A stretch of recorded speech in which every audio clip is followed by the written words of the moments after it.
down, yelling out money, anything. Hey, ooh, got the foot on the gas, pedal to the metal when I'm getting to the back. Hey, got the foot on the gas, pedal to the metal when the lane moving fast. Hey, hey, let them all cross. If they hate, then let them hate and make a bigger boss. Hey.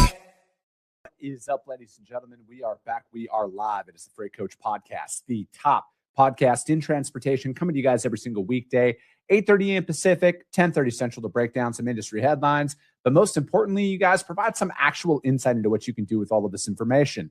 If this is your first time tuning in, welcome. This is the real side of freight, ladies and gentlemen.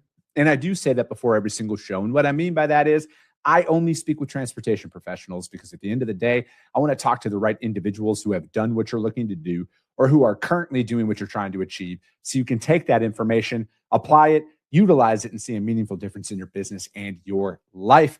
I got a very special guest for you guys here today. I met her all of like 6 minutes ago at this point, and we're very aligned on a lot of our strategies and mentalities in building up our companies. And anytime I can talk with a founder, and I love it. I love founder energy, selfishly as one myself. I think we operate at a different level. We're thinking at a different level. And it's one of those things where it's like, it's hard enough to get your business off the ground. But then when you build teams around it, you build technology around it and all of that stuff, it's a completely different mentality. But before we jump into today's interview, you know what we got to do. It is This Week in Freight, powered by my friends over at DAT. Again, you guys, this is 100% viewer submitted. All right. And if you want your lane broken down on this show, I need you guys to email my team, podcast@thefreightcoach.com. All we need is shipping city, delivery city, trailer type.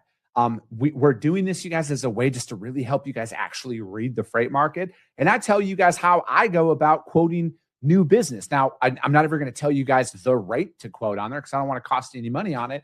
But I look at it, there's stability in every market that's out there, and it's our job to follow that trend line and find it. But today's lane is for a flatbed, and it is Salt Lake City, Utah to El Paso, Texas.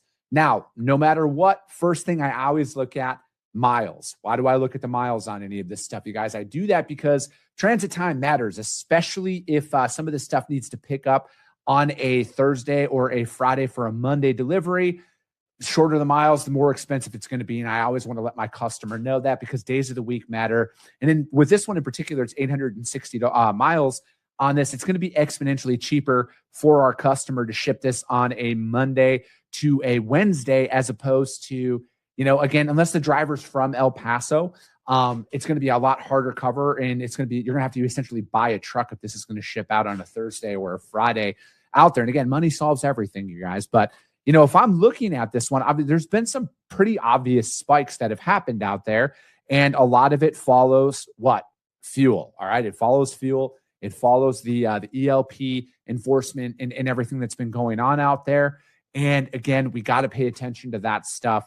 But overall, though, if we're looking at the 1 year mark up here in particular, I mean, we're only about $250 higher than what it's been moving at. And this lane, so again, outbound Salt Lake for the most part has been, it's more of a softer market out there. Now, granted, this one is up about $3 a mile, close to, I round up here, to the truck on this one. But again, like, I don't ever think that anything outbound Utah for flatbeds is going to be a tough cover. Not saying that there aren't dips in capacity out there.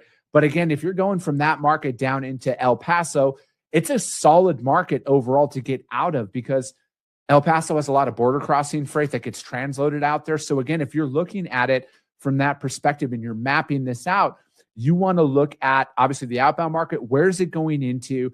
And then with this one in particular, it's I look at it as yes, the trend is up and it's seemingly going up out there, but I look at it as overall, in my experience, the Utah market is fairly soft overall outbound for flatbeds. But again, it's caught up to the fuel marker up there, but I see some stabilization that has came in here, because essentially for the last 30 days, and I mean, shoot, even into February, you guys, it's about that $200 variance. And I was talking about that earlier this week. That's the stability marker I really look for on, obviously when rates spike up, I look for that $200 variance, right? And I that's the number that I've kind of came up with. There's no scientific proof to it. This is just my quoting strategy and how I go about stuff. Because if it's above or below that marker by about $200, I know that that's probably stabilized at that point. And, again, with that mileage being a tough mileage out there, with it being 860 miles, you could tie a lot of this into those price spikes probably happen if it's a Friday to a Monday transit time on there. But again, I look at this, we're in flatbed season right now. Things are really starting to cook out there in the market. Rest assured, this market is just, it's a softer outbound market. At least it has been throughout the entirety of my career. And I look at it is this is probably going to hover around this mark right now that we're seeing. Again, could be wrong. Things could change, but I would feel very safe in going and bidding at whatever it is that you're currently bidding at on this one. I would maybe buffer in a little bit for the days of the week of when it's going to ship out there. But I think, if you're in a spot market situation with your customers in this market right now, you're in a very, very strong position. But if you have a contracted rate, and again, if you were using a lot of this historical data that was out there when you were filling out that RFP, you probably bid according. So I think that, again, if you were maybe breaking even on this one, things are going to start to calm back down as the year progresses, and you're going to probably be able to find those pockets of profitability on this lane. But again, if you're in a spot market, you're in a very strong position out there. But I look at it is rest assured, the Utah market is historically soft. So I don't know if you're ever going to have trouble with capacity on this one, because there's a lot of freight that goes in there. Not a lot's coming out, at least in my career. That's kind of how it's always been. I would feel very safe at this one. This is one of those lanes, though, that's still kind of trending up a little bit compared to a lot of the other lanes I've been breaking down where they've actually started to decrease in price. So pay attention to that, though. Again, big thing is the day of the week out there, but rest assured, outbound Utah is soft, and I think you'll be all right. But that is This Week in Freight, powered by DAT for the flatbed lane analysis. As always, if you want your lane broken down on the show, email my team, podcast@thefreightcoach.com. We just need shipping city, delivery city, and trailer type, and we will be able to take it out from there. So I would like to welcome Kasia Lane to the show. Kasia, thank you so much for taking the time to join me today. Hey, Chris, how are you? I am doing good, and I'm fired up. It's, just the way that we were, communicating backstage there before we first started, to me, it's like, I can already tell we're connected and we're on the same page and on a lot of things here. So how'd you get your start in freight, Kasia? Like what brought you into this industry? Well, it's always everybody has an interesting freight industry entry story.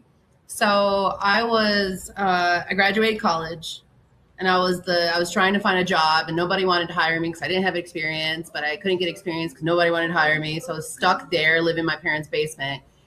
And my dad is, he's from Poland. He's, from the motherland. He's, it's a little different, being first generation. And he comes home with an MC authority for his trucking company. And he says, here, start the company. And I'm like, okay, sure. What?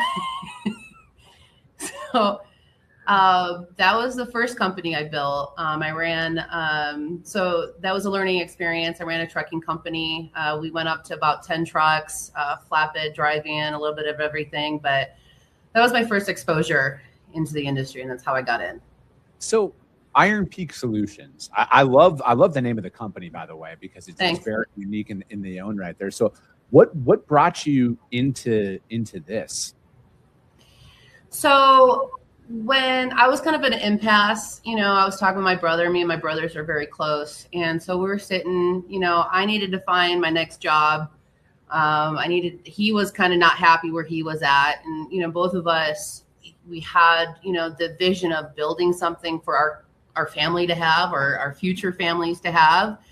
Because that's the same thing our parents did. Our dad built the trucking company up, and my parents have, rentals. So it's just kind of building something on your own is just what we value. So we're like, well, it seems like perfect timing. You're looking for something different. I'm looking for something new. Let's give it a go. And it's been a roller coaster ever since.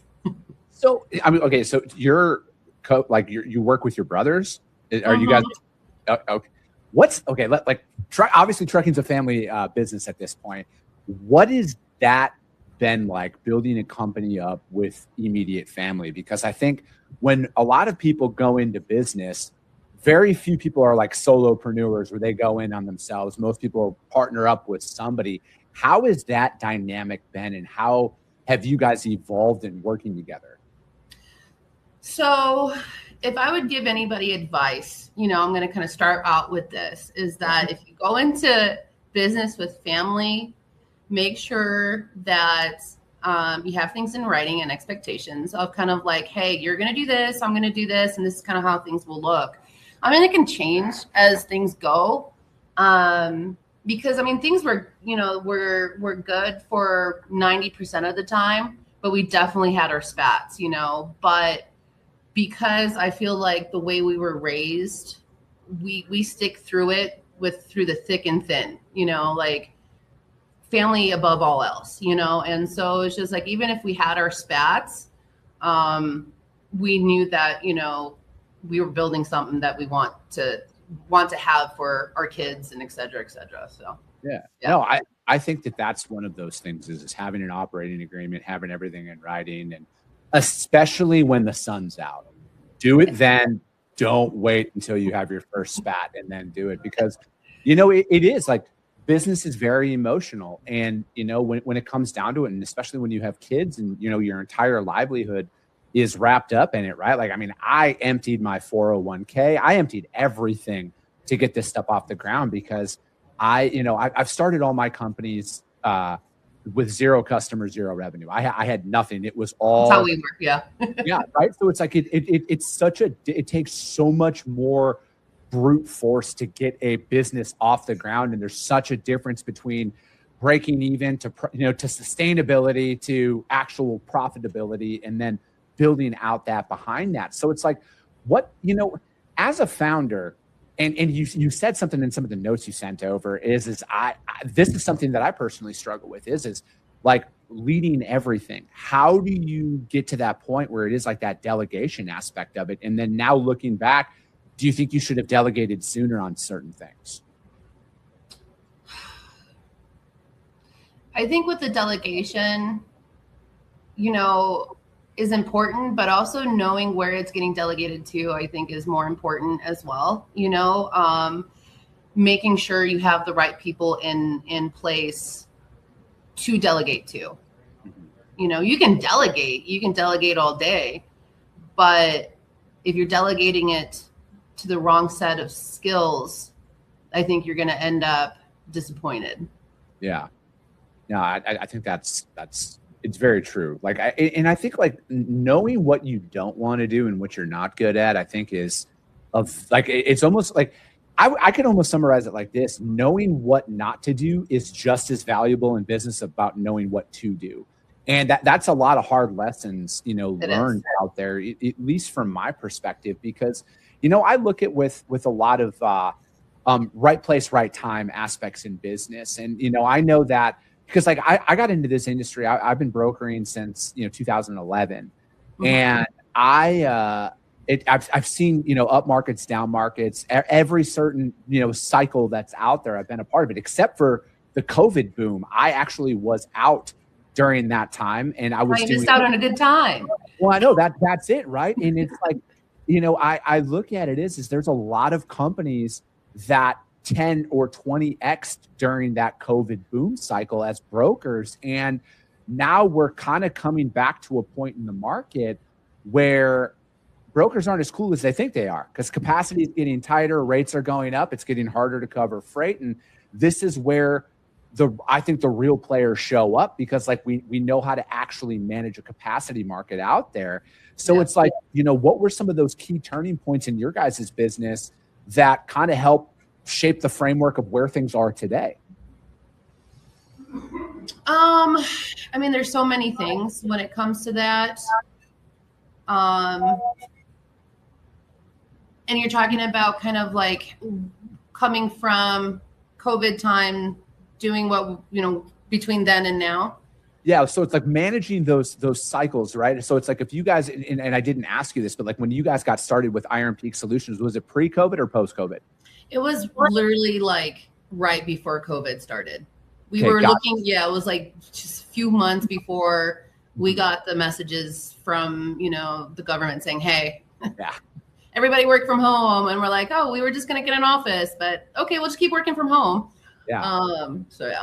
So what was that? I guess like my main thing is what was that like managing, growing during that time? And then kind of, I don't want to say like, I don't know if you guys plateaued or anything, but like, it was a lot harder to develop new business 23, 24, 25. And then now that capacity is seemingly tightening up out there, how are you guys really working through this transitionary time? We definitely had a lot of growing. So kind of like if we start from COVID, we had a lot of good growth. We hired a lot for the office. We had a pretty full office of employees. Yeah. But where we kind of went sideways, I think we took the growth for granted, because we did like right after kind of COVID, we were still kind of good on the bankroll and money was still coming in. But we were having a hard time bringing in new customers. And kind of reflecting on that now, that's kind of like where, the notes that I sent you, where that's kind of where my reflection is, the issues of accountability for my leadership, accountability for, my team members. Even just recruiting was difficult because I never recruited before. So it's just kind of like I didn't know the things I wasn't good at and not good at when it came to recruiting, So did I hire the best people? Did I not hire the best people? So we took that for granted, the fact that we did have good money coming in. And then when the difficult times came, that's where I think the cracks kind of showed me more of what was missing. Mm-hmm. It showed that, maybe we do need to, pay attention more. Like maybe I should have a recruiter and do assessments versus just, kind of doing it on a gut feeling on hiring.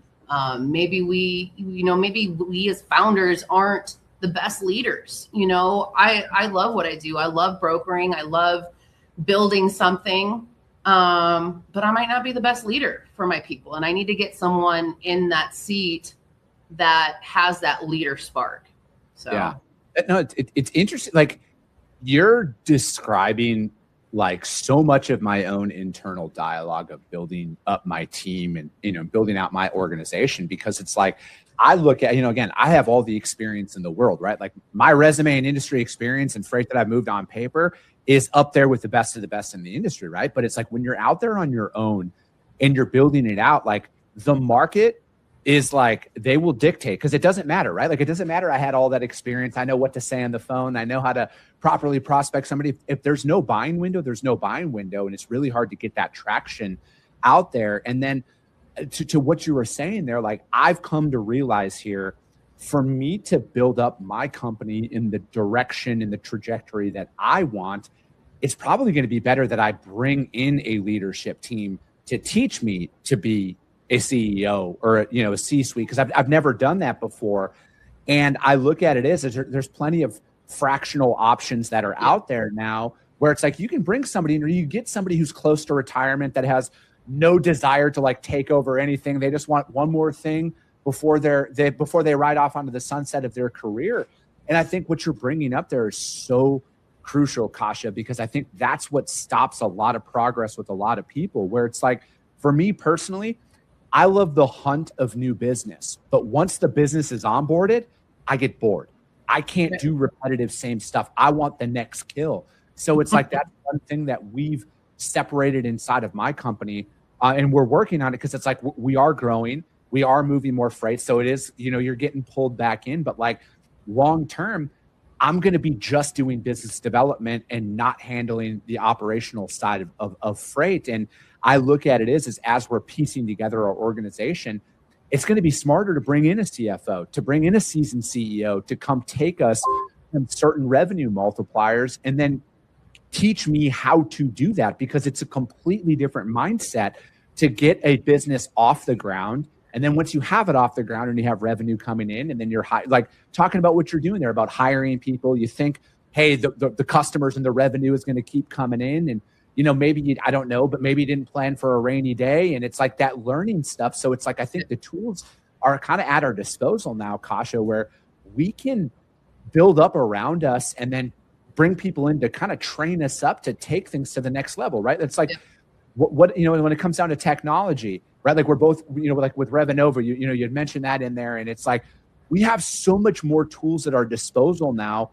What's the right tech stack implementation and working with that? So it's like, right. I think everything you're describing is like what almost every founder goes through. But unfortunately for a lot of us, the only way we're going to learn is if we do it wrong, and then we course correct it. You got to get through it. You got to, you know, you got to make the mistakes. You got to fall on your face, and, you know, you just got to wipe it up, you know, wipe your knees off, and got to keep going. So, yeah. So what is it now, like, as you know, in current market, like, how are you guys really attacking automation and technology to maybe scale your business out that possibly a couple of years ago you didn't even think was like plausible?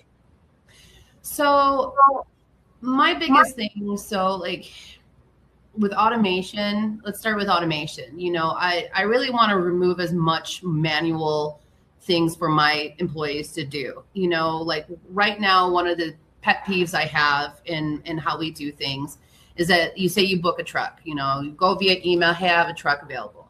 So we had the first level, like we have a message template to send to the carrier, say, hey, fill out this booking information, driver name, phone number, equipment type, yada, yada, yada. But then I was like, because I still book freight. And then, you know, I was like, this is annoying that I have to then take this information from the email and then put it into Revenova, because then I have to do it there, fill it out here. And so it's just like, that's so much time wasted per person to have to do that. How can I use the tools to alleviate that, you know? And so, you know, I work a lot within Revenova with its workflows. They have a lot of great workflows that I've gone to town with. Yeah. You know, a new one that I've started playing around with is Zapier, you know, to where you can connect multiple different platforms to do things, you know, so if this email comes in, this will trigger that. And then what my plan is to then have that booking information put into Revenova. So that's my plan there. So it's removing a lot of the manual steps that my operations team does, and also just my carrier sales team does, because I need them, you know, on the phones, not having to do manual tasks to get something done. That's one of my biggest pet peeves. No, that is, we're 100% alignment on that. I want to automate. I think 95% of my day should be automated. I think the only portion that should never be automated, and this is my personal preference, and every AI company I know out there loves to shit on me when I say this, is I never want a carrier or a driver to get a bot on the phone, just like I don't want a customer, shipper receiver, when they call us, I don't want them to get a bot. That is the only portion of my day that will never be automated. Right. And I'm willing to bank the financial future of my company that I'm going to be right long term, because I come from a family of truck drivers. My dad was an owner-op. He drove for 40 years. I have family members that still drive. I know truckers, all right? I'm not one. I know them very well. Right. I think that the overwhelming majority of them on the road today are not going to be receptive to talking to an AI bot. But that's just my experience with it from that perspective. But I think that, you know, for me, the tools at your disposal now, you know, again, like within Revenova, for example, I like having the right TMS that we can build around, as opposed to having a certain shelf life with a tech provider, right? Where it's like, hey, these are going to be good till we get to like $2 million a year. Then we got to change, right? So it's like, how important is that as a leader? I could only imagine the amount of inbound solicitations you get from, hey, check out our technology here. How are you guys really approaching that in selecting technology? Are you looking like, hey, listen, these are our growth plans, this is our trajectory, do you guys have the actual capabilities to get this done? or are you guys only good up until a certain point? So looking back kind of what we did, so it was funny when we first started, obviously it wasn't like, hey, we started the business because we had no revenue. Like, hey, let's jump in with Revenova. Our first TMS was Airtable. So it's like a good looking Excel spreadsheet. It was quite beautiful, actually. Yeah. And we went from there. We went to Ascend TMS, which was they market themselves as like a free TMS for starters. Great. We loved them for, as we're getting our feet wet. Like they were really good to work with. And they're like, okay, we need the next level. Then we went to Broker Pro, also great set of people, small business over there. I got to know a lot of team members over at their company. And what I really liked about them is that they really listened to my suggestions, so I'm like, guys, this would really be awesome if you had this. And they would, implement it. But, as I continued to grow the business, as you know, not every single customer is the same of what they need. One needs this kind of information and a rate confirmation. This one needs this kind of information. This one wants this. This one wants that. So then when I was kind of like, we're getting boxed in because this is your playground. You stay in that place, little sandbox, So then what I was doing, I did demos for like all the TMS systems out there. And what really caught my eye with Revenova was that it was customizable, to where I can move things around how I want to, have it, stationed up for different parties, like customer sales versus carrier sales. Like I got to do whatever I wanted in there. So that was the main thing I was looking at is, how can I be able to adjust our platform with what our customers are needing. Yeah. I think that's so crucial and so overlooked by a lot of tech companies out there is like, I think that there's a fallacy that all shippers are created equally and they all have the exact same requirements. It drives me nuts. I know it drives me up the wall. And that, I'm right there with you. Because like we have shippers of all shapes and sizes out there. All of them tender over at a different level. And that's what I love about like the customizable features that you're talking about. There's almost like a catch-all approach, right? Where it's like you can mold the operating system, which the TMS, in my opinion, is the most important piece of technology you can have for your business. And one that molds to every single customer is so crucial, as opposed to you get to the finish line with a prospect, because it's hard enough to develop business, right? Yeah. And then it's like, you don't want to get to the finish line with somebody and then they're like, yeah, that doesn't integrate in with our software. We can't use you. It's like, I already have enough gray hairs at a young age. I don't need that added stress on there. Right.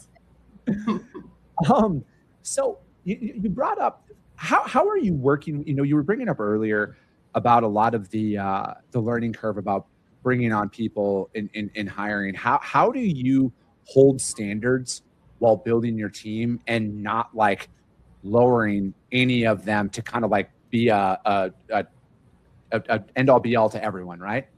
Yeah.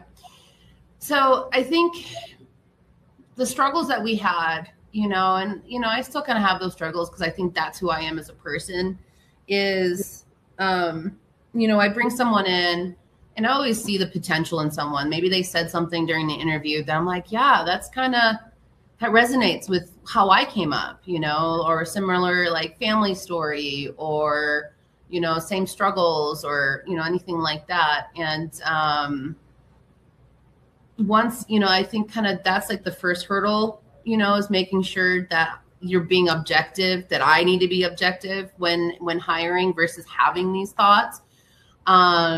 And the next thing is just kind of like when you have expectations,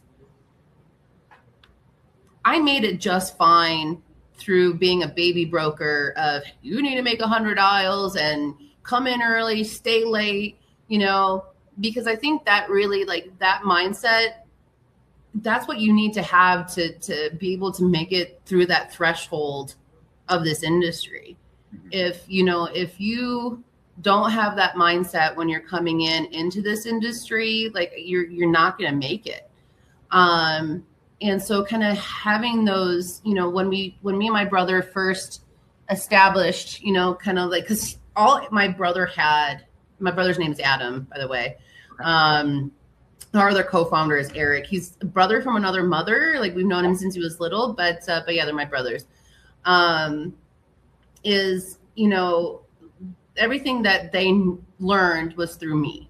And so what I learned is, like, yeah, you get on the phones 100 dials a day, whether it's carriers or, you know, to customers. And it doesn't mean you're talking to 100 people a day. That's just not feasible. Because there's, like, you might get someone to answer, you know, one time, and then you have a bunch of no answers, you know. But, you know, I don't think I ever hit 100 dials. I think maybe hit like 75, but it's the striving to get to 100, you know, like 30 is not enough. It's just not enough. And then coming in early, getting ready for the day, you know, versus coming in right at 6 o'clock in the morning or being a little late. Then you're behind the ball because you're then just catching up while everybody else is doing the business. You're just catching up. And then staying late is the perfect time to prospect. Like, honestly, like, all the businesses that I was able to get in with is because I stayed late. You know, like, you catch the people after that 3-4 hour clock, shift. And, you know, that's when you're able to talk to people and have a relaxed conversation and be able to get in with the clients. That's when, like, my vendors, you know, if they call me after 3 o'clock, I'll have a conversation with them. But you call me from 6 to 3, I'm busy. I got to go. Yeah. So, sure. Having those kind of expectations and not wavering from those, I think looking back, I would have just stuck with my guns with having that expectation. I always accepted whatever excuse someone may have. Oh, well, this happened, or, oh, this happened, or, you know, that's just very difficult to reach, you know. But if I'm able to do it, if you're able to do it, you know, why can't the other person? I think what you're describing here, Kasia, and I hear this from almost every founder I know from every industry. This isn't just a transportation thing out there. I don't know if there's as many people, like, there's a lot of people who think they're sales reps, but I think when you strip it all down, they're account managers, and they've always been account managers. And I was just talking about it, you know, the other day on my show. They're two different jobs. They're very important jobs, but that type of person who can go through, and again, everybody's metrics are different on their outreach, right? 40, 50, 67, whatever your number is, as long as you're hitting that every single day, that's what's most important. But I think what most people don't understand is they're not an actual business development rep. They're not a sales rep. They're an account manager. It's two different skill sets. And I think a lot of people come in and they're like, I can make 50 cold calls a day. That's nothing. That's nothing. Until you get 50 no answers in a day, and then you're not gaining any traction, and then you're not getting paid, and then you're not getting bonus, and all of that stuff starts to creep in. And that might happen in the span of a week, right? And I think if more people actually understood that, and I think if more organizations maybe cleared up the job descriptions a little bit, where it's like, hey, you know what?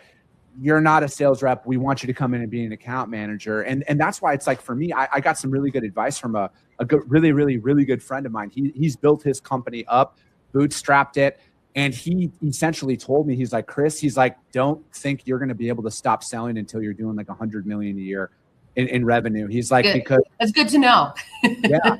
He had told me, he's like, I've spent millions to try and bring sales reps in. And he's like, I have not found anybody. He's like, we got a lot of great account managers that are out there, but he's like, I've spent millions of dollars in salary, and it was just easier for me to continue to do what I'm doing and then try and build up people around me. But he's like, he's way past that number now. But he's like, if I would have gone back and done anything different, he's like, I would have led sales to 100 million, and I probably would have saved a lot of money. And he's like, we could have got to where we are today if we didn't do that. And I think, like, it's, you know, it's like, because I won't lower the bar. Like, the standards are the standards. And like a lot of stuff to me, Kasia, is a very fireable offense. If you're not treating our customers and carriers and everybody at this, you know, like, you're not going to be a part of my team. I look at, there's a Warren Buffett quote out there. It's like, you can lose money for us, but he's like, if you ruin our reputation, I forget the exact verbiage of that, but it's like, because again, it takes, you get this as a founder, it takes years to get a positive reputation with your customers. Yep. And it can be ruined in one truckload. And I say this often, you can do 1,000 truckloads right for a customer. You're not entitled to the 1,001st. And the second you start thinking that you are, that's when somebody starts taking your business. Yeah. Yeah. Speaking of good quotes, someone, I don't know if it's a common quote or it was this person, but it's like, you just need to work like someone's taking, you got to work as if someone's trying to take it away from you. Yeah. And then, because because whenever I have good relationships with my clients and they don't fail to tell me, my phone just keeps blowing off the hook with all these brokers trying to take my business. I'm like, oh yeah, all the time. All the time. But that's the truth though. And that is, again, as you're out there developing business and you're a sales rep, most true sales reps understand that like somebody is coming for my spot every single day and you have to perform. And that's why having high standards is a very good thing. And I'll be the first one to admit, Kasia, I'm not the easiest person to work with. But that comes from the fact of I know how hard it is to build books. I've had to rebuild a book of business in this industry 3 times. This last one is for myself and I'm not working for somebody. I know how much work it takes to get to that point.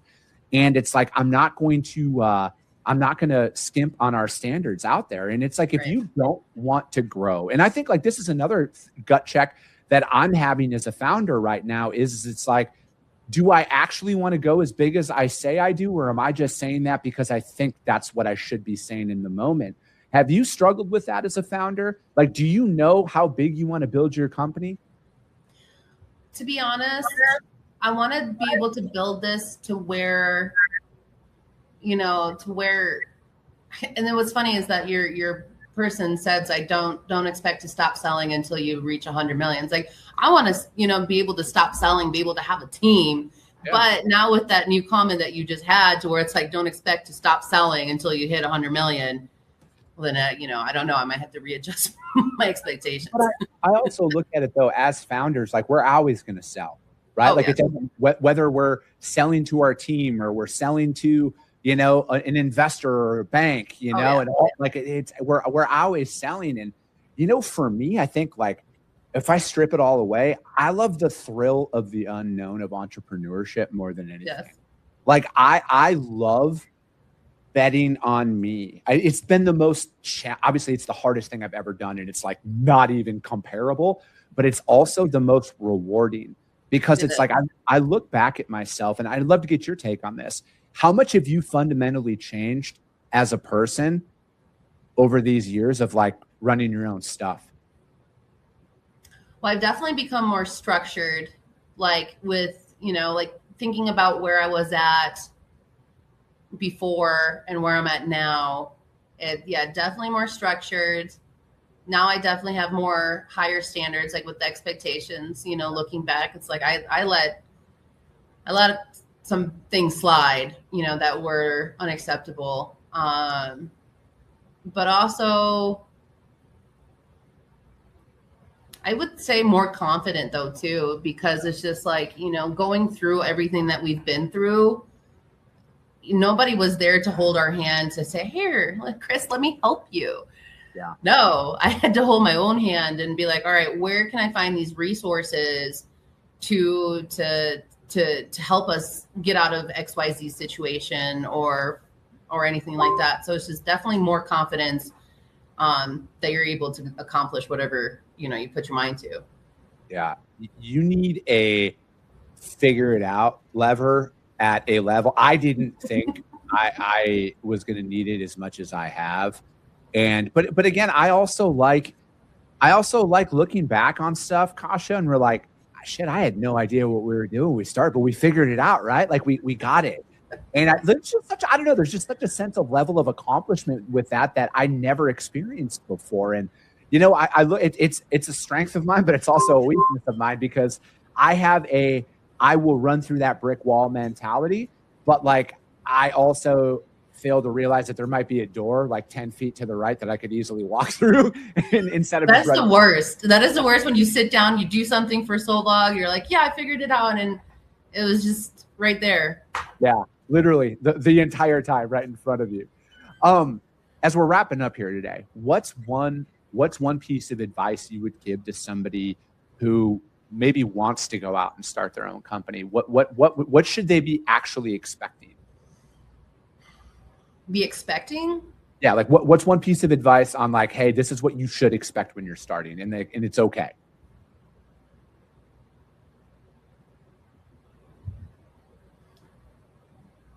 I was like, there's so many. What's one? And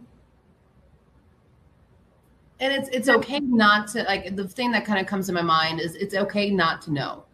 And it sounds kind of generic, but it's okay not to know how to do recruiting. It's okay not to know how to do marketing. It's okay not to know, that you're not, or accounting. But the advice that I would have then for someone is, just figure it the bleep out. I don't know if I could curse here, but like I told one of my brothers before, I was like, figure it the fuck out. Yeah. Yeah. And that's it. You need the ability to do that. Like, I think what you said there is so true. It's okay to not know, but you need to possess the ability to just figure it out. Like, there is no perfect plan. The more you think about something, the worse it turns out. I personally think, like, you got to just take action. Yep. You'll figure it out. There's nothing you're going to encounter in this industry that hasn't been encountered and that somebody else hasn't had to figure it out at some point, right? So it's like you have to do that entirely. But Kasia, I really appreciate your time. I thank you for jumping on here today. That's great.